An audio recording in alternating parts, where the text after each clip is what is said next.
అందరూ ఎలా ఉన్నారండి? ఈ న్యూ ఇయర్కి ఒక్కసారి ఇలా గులాబ్ జామ్ ట్రై చేయండి. ఫస్ట్ టైం చేసే వాళ్ళు కూడా చాలా పర్ఫెక్ట్గా చేస్తారు.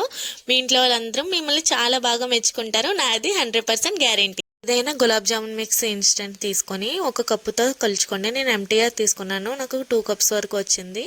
2 కప్స్కి అరకప్పు పాలు అయితే కరెక్ట్గా సరిపోతాయి. బాగా వేసుకొని మెత్తగా కలుపుకొని ఉండలా చుట్టుకొని పక్కన పెట్టుకోండి.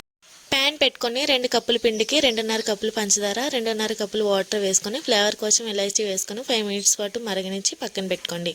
ప్యాన్ పెట్టి ఆయిల్ వేసుకొని ఆయిల్ బాగా హీట్ అయిన తర్వాత గులాబ్ జామున్ని ఒక్కొక్కటి వేసుకొని బాగా గోల్డెన్ బ్రౌన్ కలర్ వచ్చే వరకు బాగా ఫ్రై చేసుకొని పక్కకు పెట్టుకోండి. గోరువెచ్చగా ఉన్న పాకంలో గులాబ్ జామున్లు వేసి ఒక 15 నుంచి 20 నిమిషాల పాటు మూత పెట్టి పక్కన పెట్టుకోండి. 15 నుంచి 20 నిమిషాల తర్వాత ఎంతో టేస్టీగా ఉండే గులాబ్ జామున్ రెడీ.